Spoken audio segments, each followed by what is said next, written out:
জাতীয় নাগরিক party NCP July গণ অভ্যুত্থানের প্রথম বর্ষপূর্তি উপলক্ষে মাস জুড়ে বিশেষ কর্মসূচি ঘোষণা করেছে।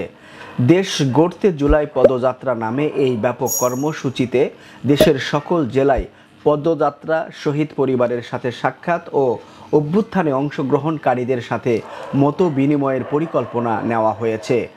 এনসিপির আহ্বায়ক নাহিদ ইসলাম আজ রাজধানীর বাংলা মোটরে দলীয় অস্থায়ী কার্যালয়ে সংবাদ সম্মেলনে জানান, আগামী 1 থেকে 30 জুলাই পর্যন্ত সারা দেশে এই পদযাত্রা অনুষ্ঠিত হবে।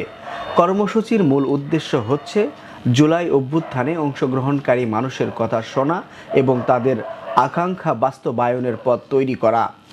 এনসিপি এই ব্যাপক কর্মসূচি বাস্তবায়নের জন্য জুলাই পদযাত্রা বাস্তবায়ন কমিটি গঠন করেছে। কমিটির আহ্বায়ক বিশেষ দায়িত্ব পেয়েছেন দলের উত্তরাঞ্চলের মুখ্য সংগঠক সার্জিস আলম এবং সদস্য সচিব হিসেবে নিযুক্ত হয়েছেন যুগ্ম আহ্বায়ক অনিক রায়। পদযাত্রার রুট ও জেলা ভিত্তিক বিস্তারিত তথ্য সামাজিক যোগাযোগ মাধ্যমে ফেসবুকে প্রকাশ করা হবে বলে জানানো হয়েছে। নাহিদ ইসলাম তার বক্তব্যে জুলাই গণ অভ্যুত্থানকে ছাত্র জনতার ঐতিহাসিক বিজয় হিসেবে উল্লেখ করেন।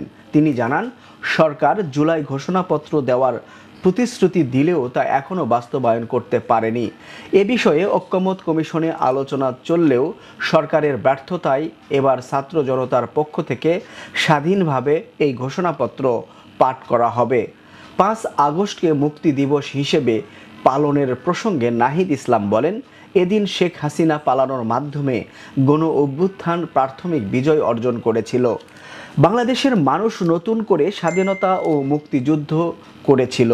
কর্মসূচি বাস্তবায়নে কোনো বাধা, হামলার আশঙ্কা সম্পর্কে জিজ্ঞাসিত হলে এনসিপির দক্ষিণা অঞ্চলের মুখ্য সংগঠক হাসনাত আবদুল্লাহ জানান, এ ধরনের কোনো ঘটনা ঘটলে তার জন্য তারা প্রস্তুত রয়েছেন।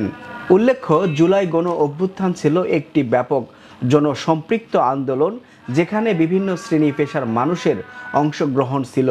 এনসিপির এই পদযাত্রা কর্মসূচি সেই ঐতিহাসিক আন্দোলনের স্মৃতি সংরক্ষণ এবং ভবিষ্যৎ কর্মদিশা নির্ধারণের একটি প্রয়াস হিসেবে দেখা যেতে পারে। শাহরুল ইসলাম রকি, BN TV।